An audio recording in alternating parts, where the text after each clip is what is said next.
I'm just a very curious person. I like to try and understand things. When you first come across the concept of Bitcoin, it's like, what? How does that work? All I've known my whole life is, you put your money in the bank and it's represented by bits of paper or numbers on your bank statement. And how does this work? It's a bit of a mind fuck in a way. So yeah, of course I want to know about it. Hello, I am codyellingham, and this is the Transformation of Value podcast. In this episode, I talk with Sam Trevethick, an award-winning music producer, songwriter, and performer, most renowned for his role as founding member of the live drum and bass group Shapeshifter. We talk about Sam's music, his inspiration, and his Bitcoin story, drawing a thread between the dynamic creativity of music and understanding the implications of Bitcoin on the world. If you have any questions or feedback, please reach out. My emails are always open. hello@thetransformationofvalue.com. Otherwise, onto the show. You did a bit of performance at some live houses in Tokyo, right, with Shapeshifter? When was that? We've never actually performed live as a band, but we've done like a sound system thing. We first went there in 2010 and we performed at Club Unit, which was epic. And we played with a couple of other Hospital artists, Hospital, the record label. And I'll just never forget that first time, just the whole hosting hospitality buzz, that how well we were looked after, and the introduction. We met some amazing people. That started the snowboarding journey. Like, I've been to 10 winters. I've been to Japan snowboarding, and we met a good friend, Mike Harris, at that gig at Club Unit. And it was just, one of those things where I've met so many people in Japan, like, that I connect with outside of Japan as well. It's just a place where lots of people seem to gravitate to. Yeah, and in particular now, sort of post-COVID, there's been this big boom. Like, I've got so many people coming through that I'm able to meet with, and, you can sort of show them around. And certainly I've noticed a real uptick in tourists as well, generally. Okay. But yeah, the live music scene's pretty awesome. There's actually a really cool scene out in Osaka as well, like the other sort of area, the Kansai area. I've actually been personally doing a project. There's this building that has all of these like bars and a live house downstairs, and it's going to get demolished in like the end of the year. And It's been operating since like the 60s or 70s, and there's this whole history of all of these bands that like had their debut there, because it's kind of underground. So I've been going there. It's about a couple of hours on the bullet train, so I've been going there a few times and trying to document it and just kind of do some like soundscapes as well. I've got some wireless lapel mics, so I've been trying to capture some of the ambience of like the bars and things that are in that building. It's really cool. It's like you wouldn't ever see stuff like that again. It's because they're like tiny little hole in the wall bars and little performance areas, but just amazing. And now these days it'll be built a bit more to like a modern spec, and everything would be health and safety, kind of a bit more flash. Yeah. But I mean, I thought, Sam, maybe we could start just with a bit about your music. I mean, Shapeshifter are world-renowned pioneers of live dance music, and I think a lot of our New Zealand listeners will be aware of your work, and also internationally, what the group has been doing. But I mean, where did it all start from? Started from here in Christchurch. So I was at high school with the drummer from Shapeshifter, and we didn't really know each other then, but I knew who he was because he was playing in a really amazing band and he was a sick drummer. And we did a jazz course the first year after high school as a precursor to jazz school, and that's where I met him and his brother, and we started a metal band called Sulu. And that was, like I say, the year before jazz school. Then we got to jazz school. We met Devin and Nick, and we were all put in the same like performance ensemble for jazz music. So it was jazz standards, and I was really into the institution, the whole like full-time practicing and learning what they were teaching you and stuff. And I think the other guys maybe weren't so much. They rebelled a little bit. But anyway, we were put in the same ensemble, and we ended up not playing jazz in the jazz school. We were playing drum and bass. And so Redford was a jungle DJ and drum and bass DJ, and he was kind of crucial to the genesis of the band because it all comes down to the breaks and the drums. And if you don't have those right, you're not going anywhere. And we were just so fortunate to, have this meeting of different influences and personalities, and all centered around Redford's drumming. And he also brought to the table this synthesizer as a Korg MS-20, which is from the 70s, 80s. And it's just looks like a sort of almost triangular, rectangular box. And it just makes really evil bass sounds. And so there we have drum and bass. And then there's a fusion of jazz, obviously. At the time, we're talking 1999 is when we started the band. So drum and bass was still pretty fresh, only really 3 years old as a genre, maybe four. So a lot of jazz influences in that music and soul and stuff. So we were already kind of humming when we got started, and the rave scene in Christchurch, the dance music scene was really, really strong. And we had the biggest names in UK dance culture playing like literally across the road from our school. Obviously, completely different hours of the day, but we just got this injection of cultural influence right from the start. And yeah, it was a very, very powerful time. Yeah, that's incredible. And so you then started looking at live performance as well as an outlet for you guys performing together, or? Yeah, it was always live. I mean, we that was the whole sort of I point see. of difference for the band is, we were seeing these DJs coming and playing records. So every piece of music that they would play wasn't live exactly. I mean, they were selecting live. So, which tunes mix into which tunes. And also it's a curative kind of thing. Like you would be hearing tunes that were just recently made in studios in London and England, being performed on dub plates. And it was fresh music, fresh sounds, fresh culture, cutting edge kind of stuff. And we were interpreting that in our way live. And so we were taking, one of the biggest things we learned at jazz school that was drummed into us was improvisation. So you have a structure in jazz, you have a head or the form of the tune, which is, chords and melody and sometimes words. And then you play that again. And instead of playing the written melody, you improvise and everyone takes a solo. And it's all about sort of listening to each other and being fluid.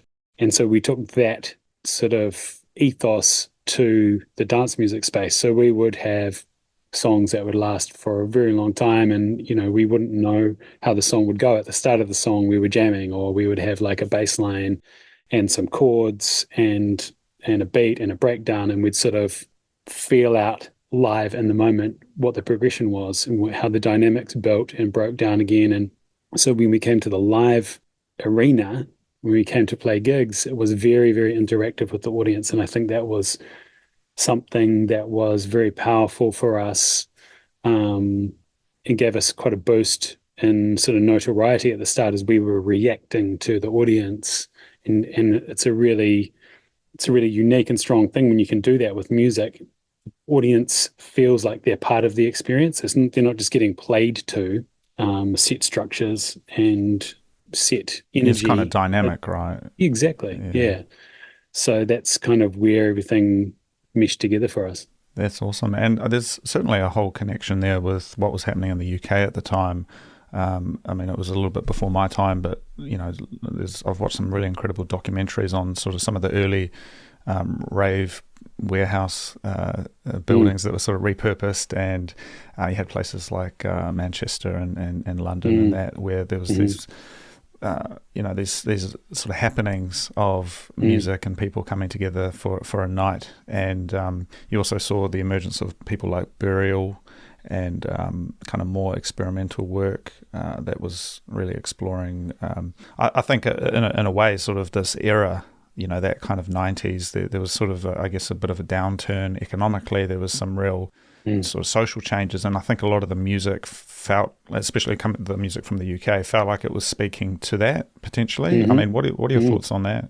Yeah, I mean, there's lots of great documentaries. There's a few anyway that I've seen, and from what I understand, yeah, there was sort of the Thatcher years of economic pressure, I suppose you would say, and the working class just feeling down, I suppose. And then you have this combination of house music and drugs, Yeah. MDMA, Yeah. ecstasy, and what an explosion. People were all of a sudden having really powerful, positive experiences and connecting, and that was kind of a boom. And the music was a massive part of it, and it developed, and we have rave culture as a result, and yeah, that developed into jungle and drum and bass, house. Yeah, Yeah, and it's fascinating how these kind of economic conditions can really impact art. And I know similar things have been talked about in terms of grunge as a genre. right. Think of Nirvana and these Mm, kinds of groups, which kind of followed on from this almost kind of glittery, optimistic 80s, where you had yeah. sort of poppy kind of ballads and things. Mm, The 90s really felt like there was this kind of, you had Desert Storm, the war in the first war mm, in Iraq. You had, mm, the Clinton administration. You had the post-Soviet Union thing. There was all of mm, these kind of macro geopolitical things that were happening. And in a sense, I mean, people have talked about the fall of the Soviet Union, but it sort of removed a huge pillar in people's lives, because there had always been this other of communism and nuclear war and all of this stuff, and then one day that just kind of fell away. And there's a theorist, Mark Fisher, who went by the pen name K-Punk, and he wrote a lot about, he was British, and he wrote a lot about that kind of period of 90s music, and sort of how it was almost looking for something, because there was no longer a grand idea or a grand narrative, because the kind of Soviet Union and the Americans, that it had fallen apart, and we had just sort of stumbled into this kind of capitalist realist moment where we didn't really know what to do anymore, and it felt like it was searching maybe into the past for some sort of connection. And mm. I've read a couple of his books, and it's just a really interesting kind of cultural take on what felt like a very confusing time. Maybe also there was a little bit of an economic downturn. Certainly a lot there in the mix. Yeah, that's really interesting to hear you say all of that. Something that, I love 90s music, but I have never really put everything together like that. Yeah, the fall of the Soviet Union, massive explosion and corruption, and everything over there, and yeah, geopolitical massive shifts and movements, and Well, it almost seemed yeah, like you had, when there was still the threat of mutually assured destruction, there was almost more positivity, because people kind of saw through it with the optimism and the height of that. The 60s, the 70s, and the 80s were actually, relatively positive musical periods, maybe as an escape. But once that kind mm, of fell yeah, away, you know what I mean? That sort of, yeah. No, it's uh, it's true. Like when you have a massive threat like that. like, what do you do, right? Exactly. You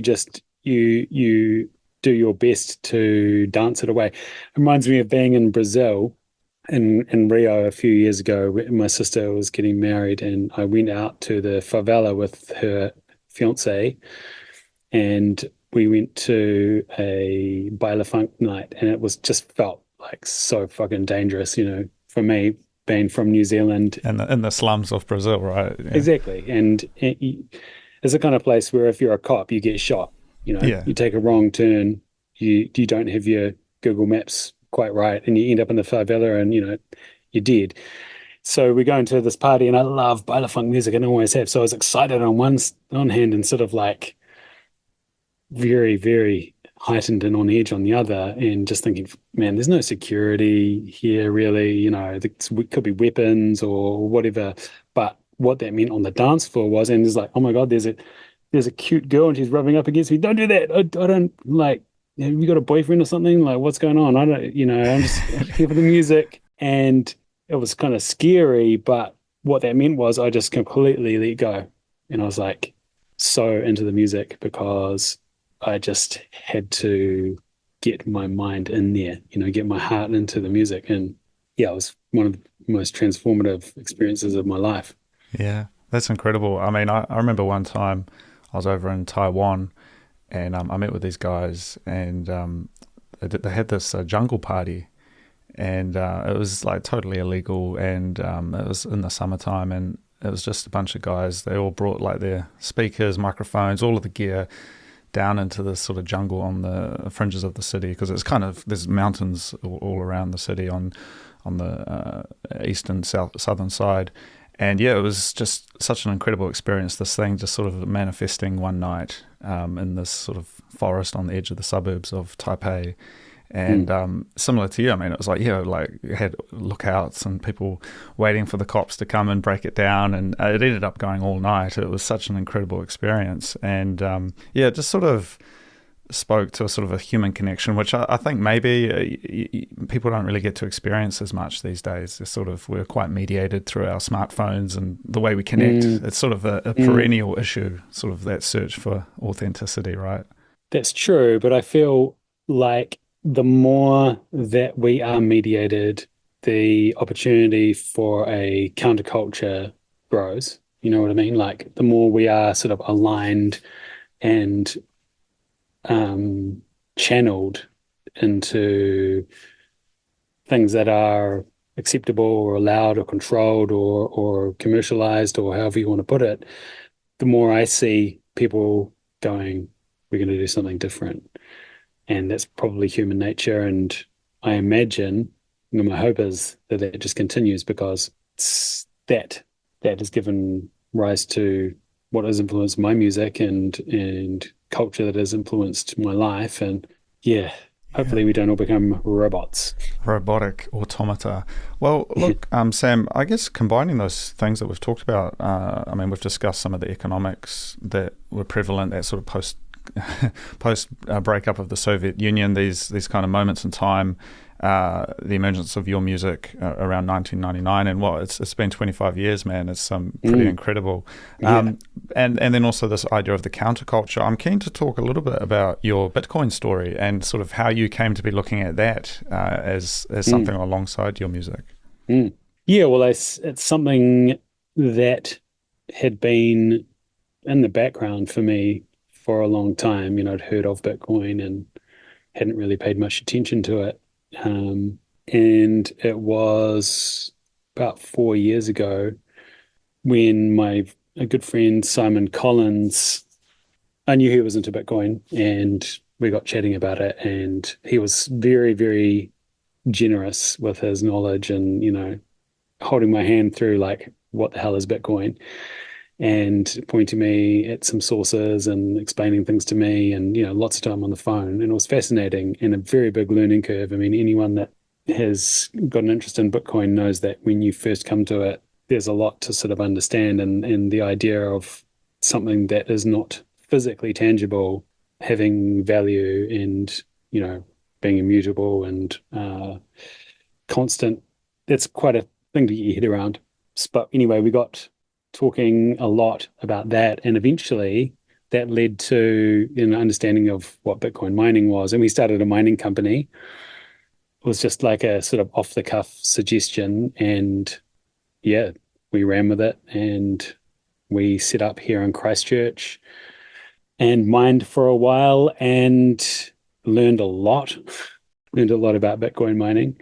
And yeah, I've just kept my head in the space ever since. It's really quite fascinating, and there's so many different aspects to it, socially, economically.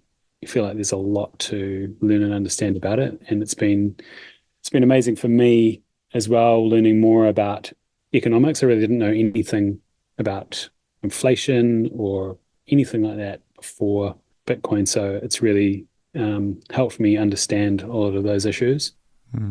And I feel like I have something to not promote, but communicate to people that can help, which I think is pretty cool. Yeah, that's awesome. And I know Simon said when he first talked to you about it that you were able to just understand it so quickly. He was incredibly surprised that, you know, usually we talk to someone about Bitcoin, it can take years, if not never. They just don't get it, whereas you seem to get it. And I'm just curious, Sam, whether you think maybe your creative mind helped you sort of grok the different moving parts when you first started learning about Bitcoin.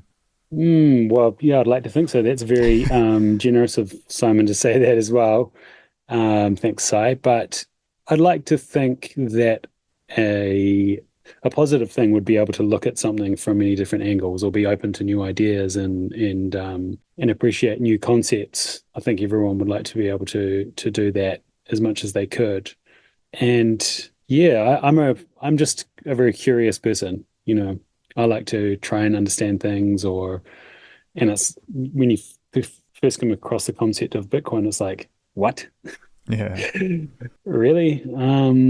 How does that work? All I've known my whole life is, you put your money in the bank and it's represented by bits of paper or numbers on your bank statement. And how does this work? It's a bit of a mind fuck in a way. So yeah, of course I want to know about it. And yeah, I think being creative probably does help with Mm. Bitcoin. Yeah. Yeah, that's interesting because I think I reflect on that as well with my background as a visual artist, and it certainly took a little while for me to get it, but once I did, it really stood out. Like you start to see the connection between things, and they can be quite distinct things. And I mean, you talk about mining, it starts feeding through into the energy grid, it starts feeding Mm, through to infrastructure, mm, all of these things. It sort of touches many different aspects, and I think that can be actually quite overwhelming if you don't have a curiosity for it. And you can start focusing on maybe just one aspect of it and you pick that out and you then don't sort of see the broader implications of it. mm. And so it maybe becomes easier to dismiss for you. But when you start to appreciate the connections between all the different aspects, it's actually quite an overwhelming idea. It is, but it also is kind of beautiful as well that like it can connect a lot of things together, like you're saying. Like, I also didn't know about how the energy grid works and you know the demand response, or just basically electricity demand and how it Mm. needs to be created. Just something basic like that. I really had no interest or knowledge about it, and it's quite satisfying to understand more about these things. It's not just like, to be honest, I came to Bitcoin for the financial side. Like I'm like, oh, can you make money out of this? Yeah. That was my initial motivation. Like I can invest in this and people making money. Okay, tell me more. That's really my first sort of approach. And from there, it's definitely not the last thing on my mind, but I'm much more interested in how it can bring, more equality to how we're living and how it can support things like, renewable energy infrastructure and, yeah, sharing and all that sort of thing. Yeah. Hmm. Well, I think the other thing that I've become more and more interested in as a creative person as well is what it can mean for meaning making and the creation of art. And I think I was in a period before I knew about Bitcoin where I was trying to play the fiat game. And I was sort of always subconsciously fighting that, and I hadn't realized it, but I was always trying to do my own thing. I was always trying to keep things, high quality, high signal. I sort of wasn't keen on just following the trends of the day and creating kind of high time preference work. And at the time, it didn't really make sense. But I realize now that it was kind of like a pre-Bitcoin way of doing things, because once you start grokking Bitcoin, you start thinking, well, you don't need to sell it today. You actually, have a little bit of Bitcoin and it can fund your practice through the Mm, years. And so, the little bit of Bitcoin you have today that you can dollar cost average, or you get zapped. Someone supports you by sending you some Bitcoin, mm, for example. mm, That can have an incredible economic value in the future. And so you start to be able to stretch your time preference out. And I've been working on a novel and a few other things, and these are very low time preference projects. But mm, I've sort of, I don't know if you know what I mean, but I've sort of been able mm, to change that in my mind, or at least give it sort of a conscious thought, as opposed to before when I was doing it, but I didn't really have a strategy around it. mm. I think I know what you mean is that you are not focused on your art funding your next step. Yeah. Like you have a more stable support, which allows you time to explore, which is a very important thing as an artist. I think as, there's been a lot of economic pressure on the arts recently, and everyone, to be honest, post-COVID, high inflation, high interest rates, and it's been really hard to save money, and that is where something like Bitcoin comes in, an asset that grows faster than inflation. You be able to retain your value, store your value. That gives you more freedom. Yeah, well, one of the ways I frame it is I think of it as a form of self-patronage. And in the old days, you think of, the master painters or even musicians, they often were, they had a patron who would support their work.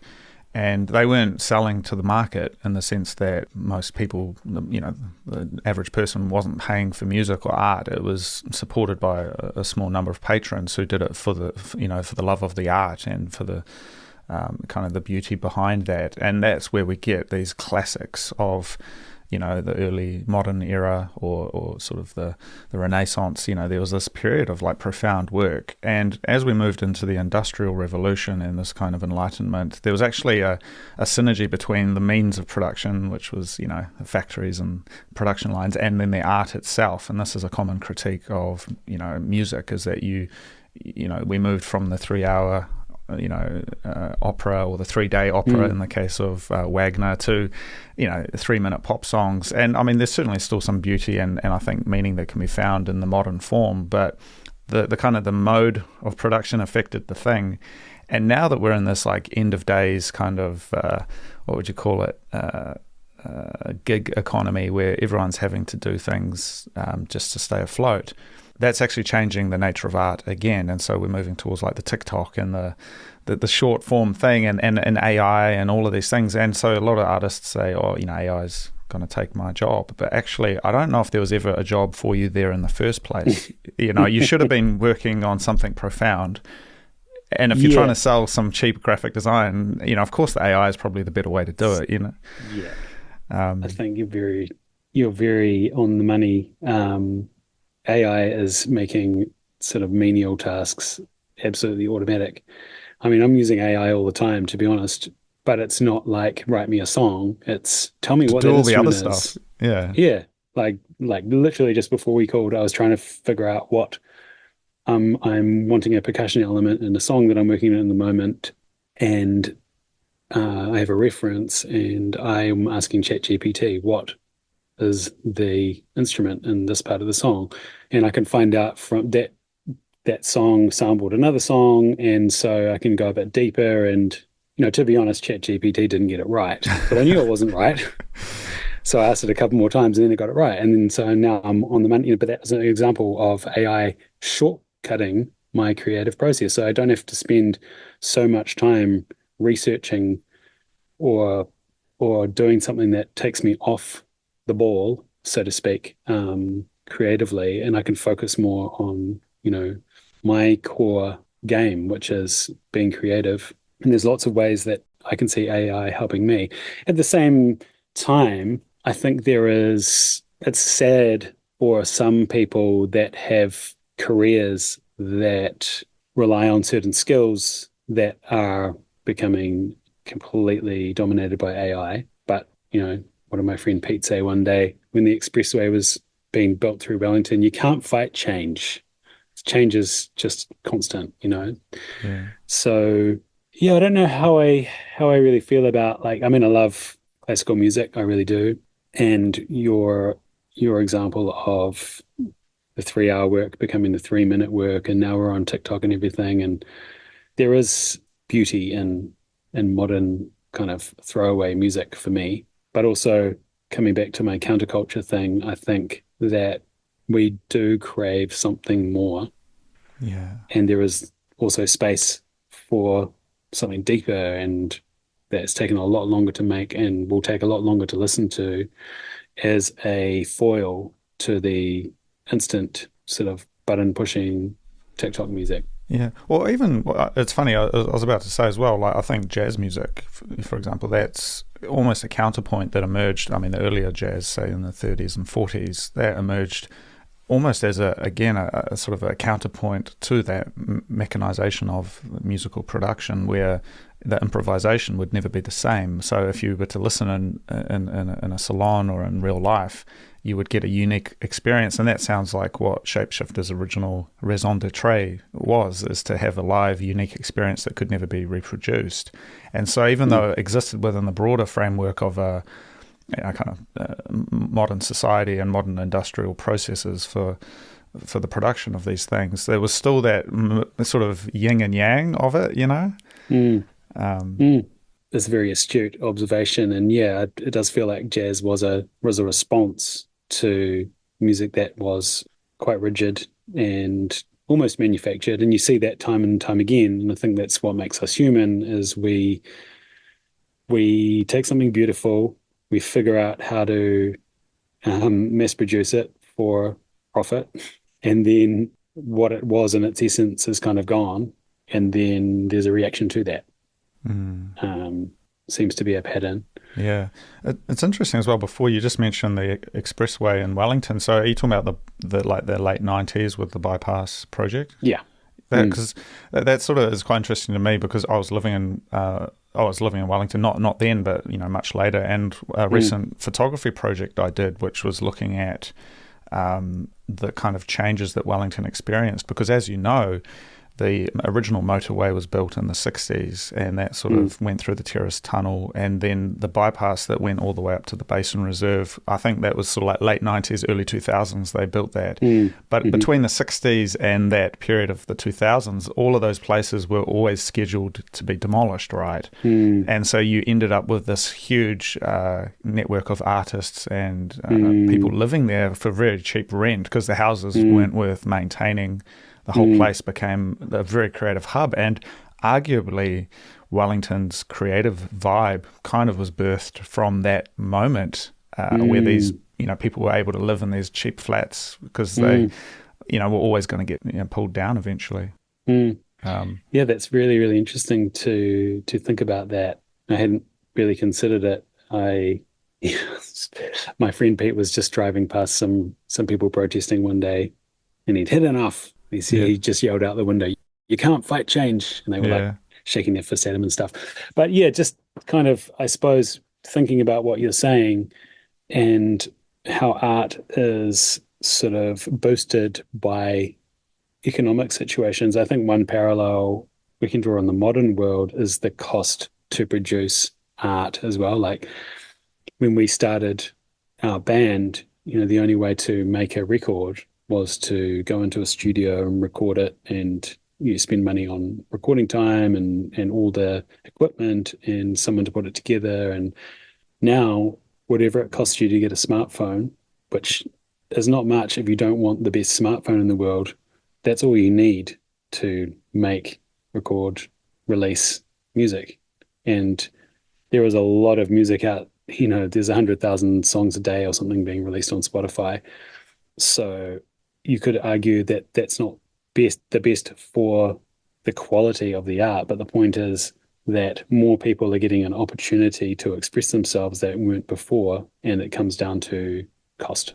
Yeah, it's interesting. There's also, I guess, a change in the way we deliver things, because we used to be in this broadcast model of MTV and the radio, and now it's highly personalized, and it stands out when you talk to younger people like Gen Z and that. And I mean, you and I grew up with TV, and so I can still reference The Simpsons or MTV or Channel 4, if you remember.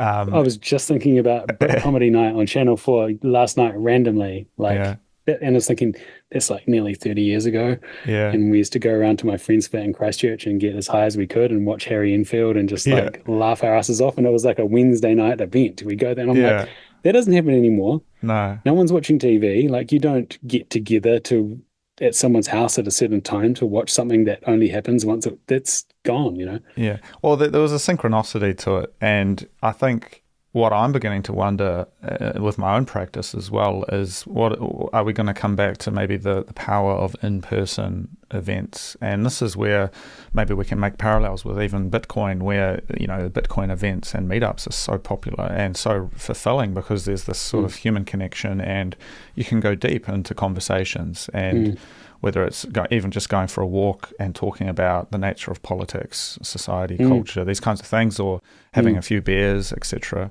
That's something that we kind of forgot briefly, and now we're coming back to it. And even with your music as well, you were saying always the power of responding to the audience and having that relationship with the audience is something you can't do through YouTube or through a recorded digital release. It's like you have to be in the room, right? It's very true. And just on your point of it's fascinating, isn't it? It's another aspect of Bitcoin, the actual real life social aspect. And I went to my very first Bitcoin meetup, BitKiwi, here in Christchurch a few months ago, and I was pretty nervous, because I suppose like a lot of people interested in Bitcoin and cryptocurrency and DeFi and all this stuff, we're solo at our machines and our phones, kind of downloading all this information about what's happening. It's so nascent and it's so fresh, and there's so many developments, and there's a lot to learn from just reading and watching things, and you feel like your own little node in this big kind of ecosystem, but it can feel like you're not connected physically. And so I'm like going to this BitKiwi thing, and I'm thinking, are these people are they going to be Crazy. Crazy, Yeah. crazy right wing? Because I'm quite a left wing, I have quite left views, and from if you go on Twitter, for example, and which I did just for the crypto kind of side, I'm like, holy shit, this is this is mad. Does everyone think like this in space? And when I got to BitKiwi, it was fascinating how, sure, the main connecting thread was Bitcoin, but the conversation was all over the place, and it was really fulfilling, and it was positive, and kind of the kind of conversation that you want, where I felt heard. I felt like I was learning things and challenged, and it was fantastic. Yeah, there's something about that art of conversation as well, that it seems like we don't do it in the kind of mainstream world anymore. And I wonder whether this isn't related to what we talked about before with the 6-second TikTok video, where you don't have the ability to go into nuance, and the art of dialogue and conversation has kind of been lost temporarily, and now we're rediscovering it. And I often think it's a bit like the old Royal Society, or the kind of speakeasy or something, where you could go and sort of talk about an idea and critique it, and with some kind of basic premises around the way you would have an argument with somebody in a civil sense. How do you find truth together? It's sort of been lost in the age of the internet, and now we're rediscovering it potentially. I agree, and I think that's something, just thinking about what you're saying while you're saying it, and how unique of a thing Bitcoin is, because there are no biases in Bitcoin. It's not controlled by anyone or anything, or it doesn't have any particular lean. So when you do get into a space where everyone's brought together by it, you are going to have a lot of varying views and experiences and viewpoints. Yeah. It's really, it really is such a positive thing. And I can't really imagine, a parallel might be like a sports club or something like that. But even then, that is a certain set of people that are active, maybe. I don't know. I think Bitcoin attracts people that are wanting to engage, and think a lot about things. Yeah, it's a signal flare for the seekers and the curious. And I think what we were talking about, this protest movement in the 90s in Wellington, where they were building this bypass, and there was a lot of protest in a sense, because these communities that had been built up in this cheap housing in upper Tiaro area of Wellington had built a community, and now it was under threat from the government basically. And I did this project with another artist, Andrew Ross, who was actually there photographing it in the 90s, and then I kind of was coming back and photographing that area, sort of 2021, 2020 time frame, and it's sort of a conversation through time, and that was the project we did. But what stood out to me is there was kind of a protagonist and an antagonist to that project, and there was sort of like the people, and then there was the government as kind of coming in with the bulldozers. And with Bitcoin, even though ostensibly there is the antagonist of central banking and the state as a bigger concept, I think as well it's made up of people, and those people benefit as well. And so there's not really this kind of us versus them mentality, even though I think we do harbour that somewhat. The reality is everyone wins with Bitcoin in the long term, and maybe it's the concept of the state and that which kind of evaporates, but there's no real individual losers as such. And so that's actually a very unifying force, which we maybe haven't seen before. Yeah, I think it's true, and there's just so many ways to spin the value or the function of Bitcoin.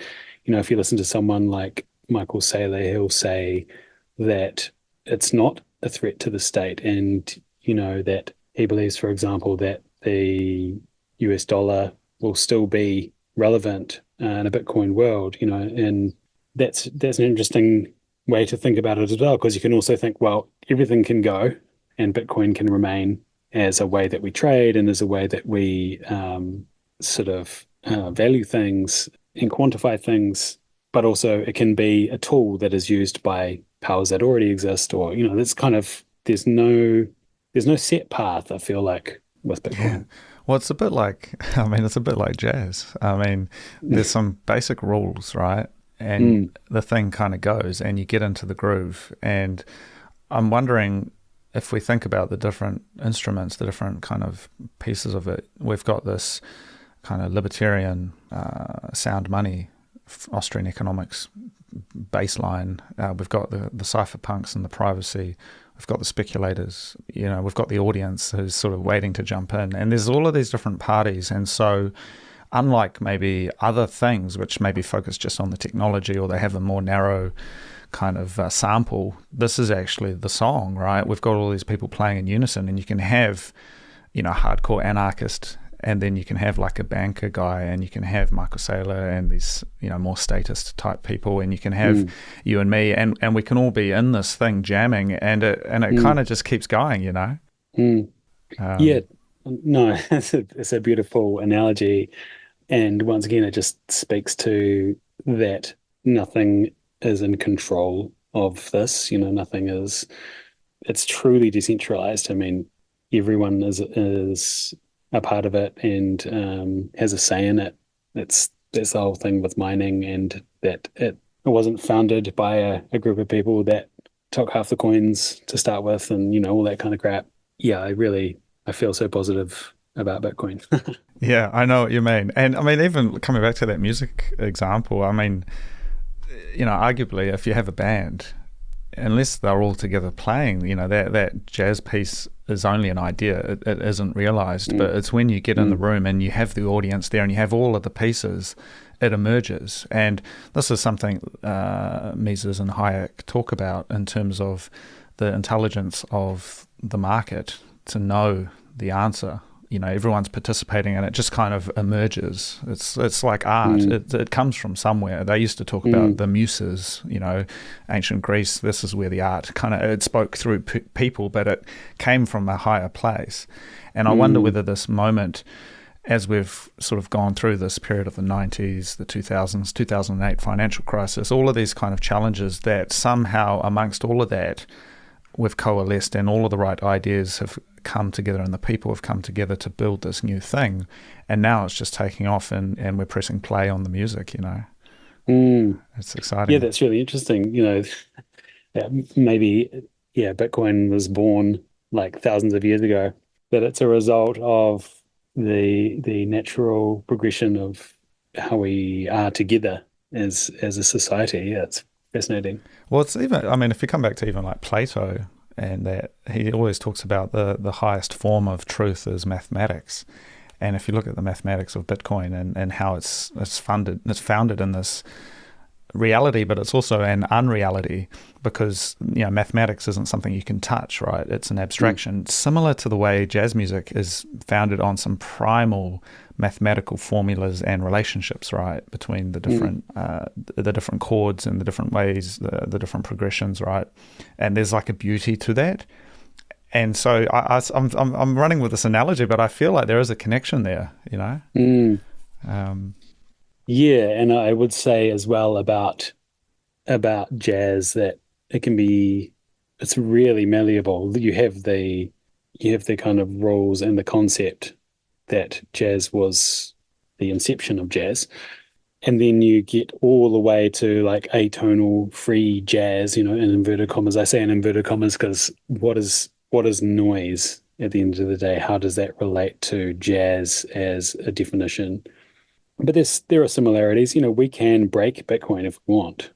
That's possible. mm. So anything is on the table. It's yeah. I know what you mean because it's also a call to action, that signal flare for the seekers to come and work on it. I've certainly seen that and come to work on Bitcoin and share what it is because it's very participatory. Anyone can get involved with it, and this kind of concept that it could fail is certainly quite strong. I feel that very strongly, and I was met with some guys recently who were visiting Japan, who were quite influential during the block size wars, and these are like a handful of people who arguably, if they hadn't have been there or they hadn't have stood up and done something, that could have gone quite differently. And I think there's both a call to participate and to do what you need to do, and also there is this kind of maybe fear that people maybe want to stay on the sidelines and delegate to the market, which I think both of those are valid points, but deep down you need to ask yourself, like, well, are you willing to just be a passenger, or are you going to get up and play, Yeah, it is really fascinating, and that's why I believe so strongly in the diversification of mining, and the geographical and political diversification of mining is really important. I was listening to, I'm not sure who you're speaking about exactly, and I can't even remember who I'm referencing when I'm going to say this, but I heard someone speaking about the block size wars, and yeah, that basically there was 80% of the hash rate in the world on a phone call at one time, and they could make a call on the blocks, what code was being verified and everything, and that's quite freaky. Yeah. Well, Um, I was catching up with the Ocean guys. So there was like Luke Dasher, and right. that might be who you were listening to because he said that to me as well. That I mean, as it is today, still that the hash rate is one of the most centralized pieces of Bitcoin, which is problematic. And it is one phone call away with Ant Pool basically, and all of its tentacles.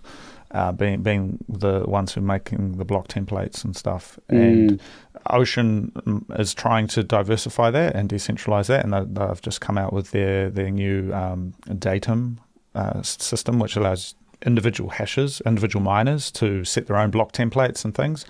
So that's really interesting. But still, I mean, it's a constant grind, and you get complacent, and you start seeing these like corporate public miners come out who are, again, just subject to the whims of the state. And it's kind of like, it's not even a fight. It's kind of like a dance, It's like a bit of a tango. Like these things come and go. And again, you've got to ask yourself, like, do you want to be sitting on the sides watching, or do you want to get on the dance floor? Do you want to get up and play, do your bit? Because having met these guys in person, it's like, it was just a handful of them. And the market eventually followed what they did, but somebody had to kind of be the mover and stand up and sort of draw the line in the stand. And Yeah, I do know what you mean. Everything is fluid. it's Nothing's a dynamic. given, Yeah, you know. yeah, And I appreciate your notion of needing to participate, especially if you believe in it. And that's kind of where I am at with Bitcoin today. To me, there's absolutely a financial incentive to be involved yeah, in mining and everything yeah, like that. But what I sleep well at night in the way that I feel there are things to achieve that can really benefit everybody. And, if we can carry Bitcoin forward so that it still retains its egalitarian vibe, then we've done our job. Yeah. I understand what you were saying before, maybe in terms of the politics of it. There is a sort of lot of noise on Twitter, sort of from Mm, certain angles, but it is ultimately that. It's noise. And mm, what we grew up with in New Zealand, a certain way of approaching things, I don't know if that's incompatible with what Bitcoin presents. Again, it's money for everyone. mm, And it's a very exciting time, but how it relates to maybe what people are comfortable with is maybe where the challenge lies. I still feel a sense that New Zealand and most of the world is still very much on this politics as king kind of a path where we always look to the government to sort things out. And you would know whether it was the Christchurch earthquakes or COVID mm, or whatever. The government mm, really fails to do things properly most of the time. In fact, always. And we look at that and we think, oh well, if this thing is defunding the government, what does that mean for people who are poor or need some help or whatever? And I think that's actually it's kind of hard to have that conversation with someone who's grown up with the state just doing everything mm, and not realizing how poorly they're doing it.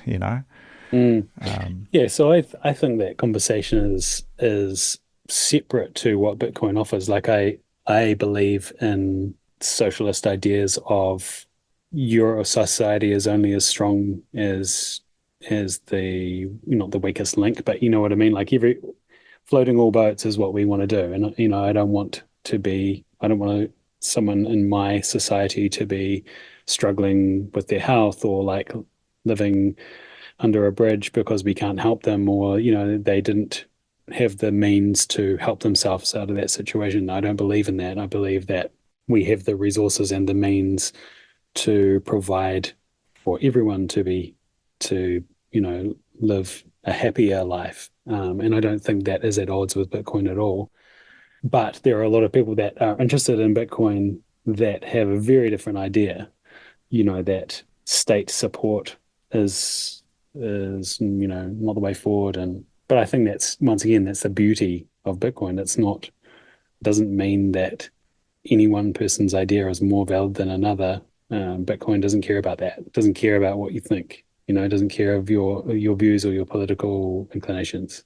yeah, I think that's a really interesting take. Like, arguably, it's like a humanist approach, and I think fundamentally the issue that people have with socialism, and I think rightly so, is that it's the state which is the arbiter of these things. And maybe that's not such a good word to use, but I mean, certainly what you're talking about is just basically empathy and like, being a good person and, Mm, being able to recognize, your neighbor when they're in need. mm, And I don't think we need to call that socialism. That's just being a human.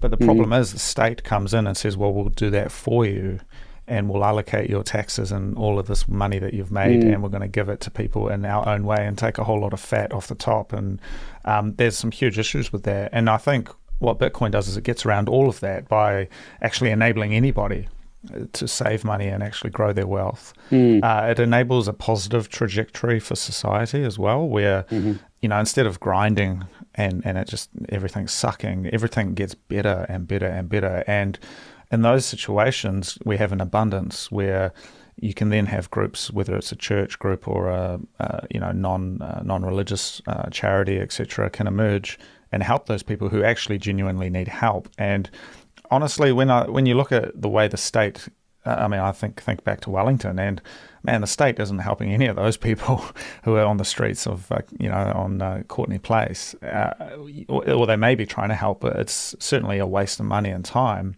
What they really need is real people to come in and do some work there who are motivated to do that. And I think the argument is the state shouldn't have anything to do with that.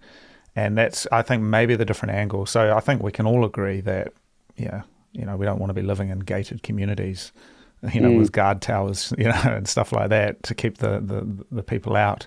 That's some, East Germany type stuff. Mm. We just want to have a prosperous world, and I think Bitcoin is the pathway for that. I definitely agree that Mm. it's people need a way to retain the energy of their endeavors and their output and their work and be able to save money because right now you put your money in a bank and it is just like sand washing away. That's not fair, you know. You want to build up resources to help people to, yeah, when your money is getting eroded by 7% a year or whatever it is going to be, end up with the states about to print a whole bunch more money.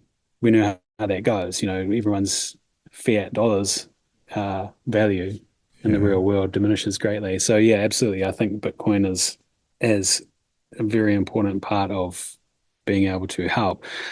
I think with the government side, I was going to say I don't think I know what the answer is, but Bitcoin could definitely be a It's big in part there of the answer. somewhere. But I don't know if I trust humans either.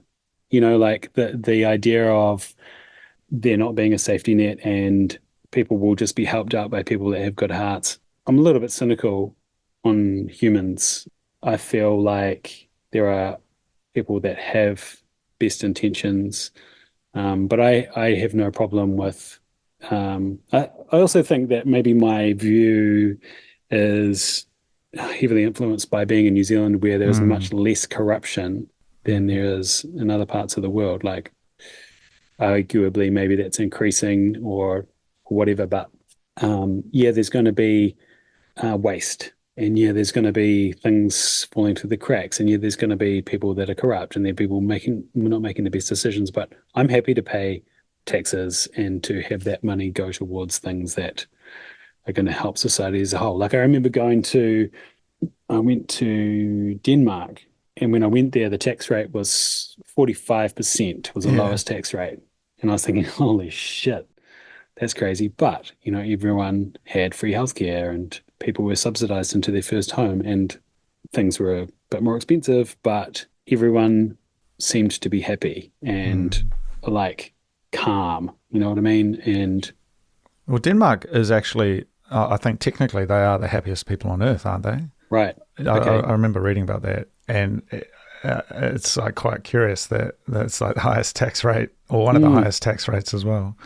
yeah. And it sort of dawned on me like, that's a lot to stomach, if you think about giving away that much of what you earn into the kind of void of government and someone else is deciding how that money gets spent but I feel like it is one solution to the problem of human nature because I just don't trust humans sometimes. I think that people will look the other way. Yeah, the individual is fallible and Mm, can make mistakes, and arguably when you have a systematic process, it can be maybe more just. mm. There's something written down that needs to be followed, but I But mean, also there are problems with that. yeah, I mean, I wonder if there is a middle ground here because certainly the New Zealand context that we've grown up in lends itself to this kind of thinking that you're describing, and like, I mean, Mm, I understand, and others certainly around me have shared similar sentiments. But then, I was just talking to someone from South Africa, and it's a very different mm, situation there, where it's like the corruption is so palpable, mm, and so we've got a certain privilege there, which is that our government is, relatively low corruption, yet mm, still is taking a lot of money from a lot of people, and mm, the outputs are maybe not matching what we're paying for. mm, And so I just wonder if we need to go up a level, which is where you and I can share our creative mind and think, well, we've grown up basically in late stage fiat, and if the grunge music of the 90s was anything to go by, what's coming now, like what is the world we're in where, mm, man, maybe we're going to have nuclear war next week, who knows? mm, Again, what does that mean for the way people look at the future and they look at hope? Because I think if you go back to like post-war, say even Japan or the United States, like the 50s and 60s, there was this kind of sense of optimism, which is, we can only read about it now, but that, they were like, we're going to send people to the moon, we're going to mm, rebuild our societies. In the case of mm, Japan, they rebuilt their cities, and there was this kind of mm, real hope. And I wonder where that hope is now, because if you have that hope, it almost has a subconscious effect, kind of like the music, right? It aligns the people towards kind of bigger ideals. And I think we just haven't seen that for so long that we've forgotten that there can be a zeitgeist that brings people together and creates a sort of sense, which Bitcoin gives that to me. Certainly, I think you would agree. Totally. I mean, I do agree, and it just felt like the biggest alley-oop that you were giving me there for, like, the slam dunk of Bitcoin. But talking in a economic sense, which affects everyone, it's to do with prosperity and quality of life and everything like that, and happiness. Because if we look at the US and their debt and how much they are adding to that debt, and they honestly don't have an answer for what the end is. What is the end game for all of that debt? And it's kind of freaky, like Yeah. that the biggest economy in the world that is in control of my mortgage payments is kind of out of control. There's spiraling debt and no one has an answer, but it's just kind of like, keep on trucking. But we do have you and I and people that are interested and understand Bitcoin know that there is another way. And, the future still is going to be probably a bit messy, but we're not relying on something that's broken. Yeah, well, there's a certain sense of destiny that I think we're approaching. It's almost kind of that meme of like the fork in the road, and I wonder about that a lot. Like if you don't have a sense of destiny, your time preference goes right down to the moment and right now, Mm, and especially as things get tough. Where mm, are you going to get your next meal from? How are you mm, going to pay for your cost of living, etc. And again, coming back to the flip side of that, which is low time preference, self patronage of my artistic practice, that enables a much higher level of self actualization, I guess you could say. I can work on stuff that's important to me, and that then mm, flows on to the people around me, and we mhm, have this kind of renaissance of Bitcoin, which I'm kind of looking forward to. And we sort of throw away the old ideas of nation state, fiat, late stage mm, consumerism that are just that's quite barbaric, really. mm. And it's I agree with that. There's a lot of we sort of got ourselves in a mess. We got ourselves tangled up, and some really basic values and concepts like being able to save money, building without, needing to worry about the next meal or, hand to mouth stuff.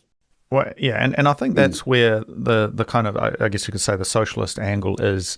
Well, we obviously need someone to step in and do something about this, and I think that can feel like an easy solution where well, the government will take care of it, but we know the government is like part of the problem, and so that's where I think certainly the angle that a lot of Bitcoiners have is that, well, the government shouldn't be involved because they've shown themselves to be incompetent, and unfortunately, it also leads to political capture where they'll prioritize certain things or even go as far as creating certain divisions between people. And I think the New Zealand government is guilty of this.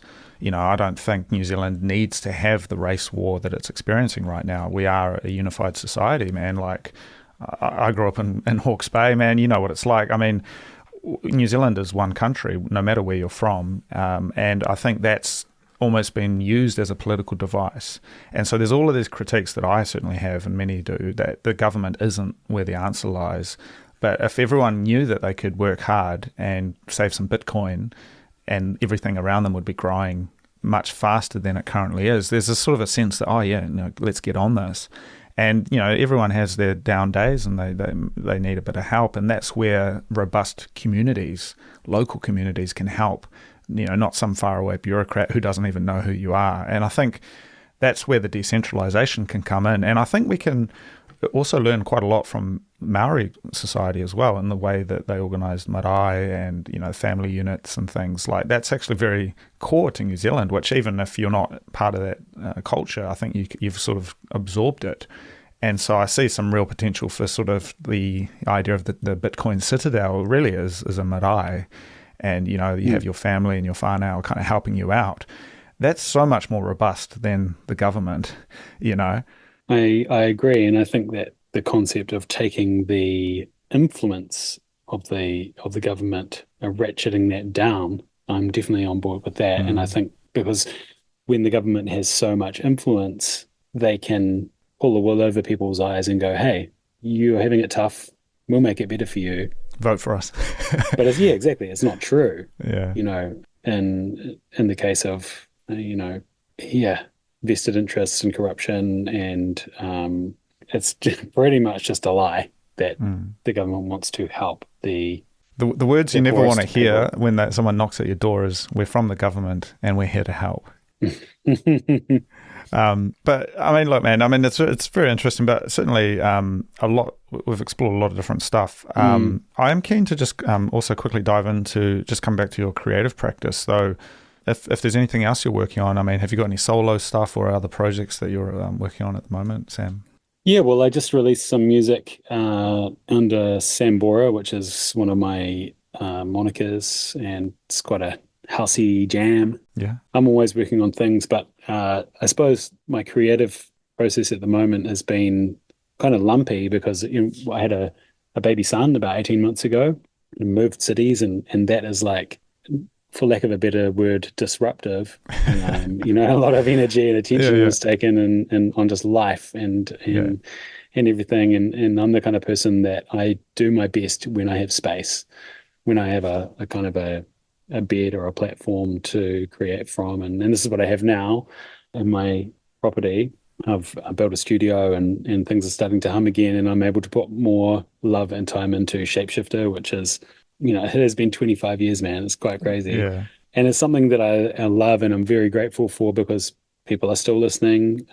We are free to express ourselves in whichever way we desire within certain confines. We're not going to do a choral album or an acoustic guitar album necessarily, but it's it's a great honor to have the freedom to create what we want to create because it's what we've always done, and that's why we're here and we're still going. So that's amazing. But yeah, I do work on other things. I've been working on more instrumental music as well, the film side of things, and music for visual medium. That's kind of my jam, and also like yeah, having mentioned acoustic guitar, playing lots of acoustic guitar, especially to my son Mm.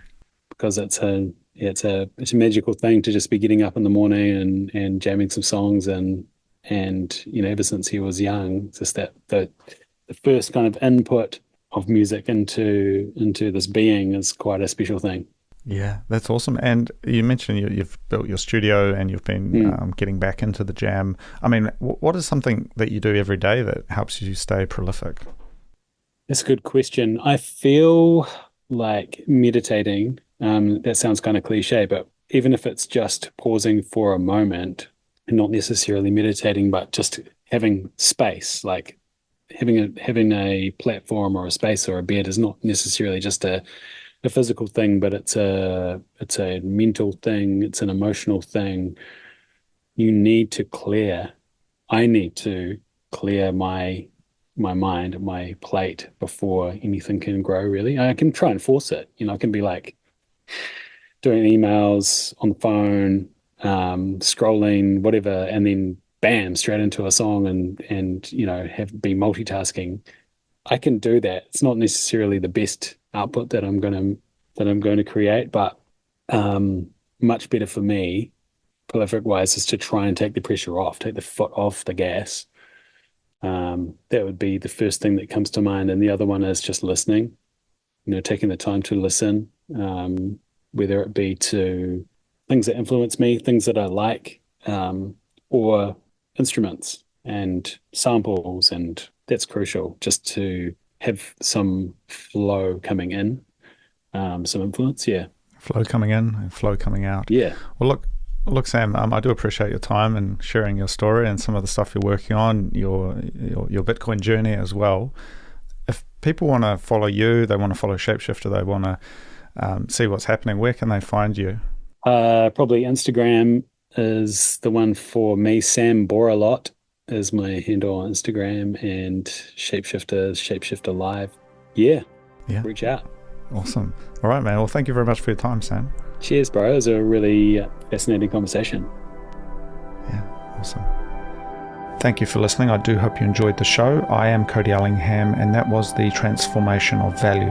If you would like to get in touch, please send me an email at hello@thetransformationofvalue.com, and I will get back to you.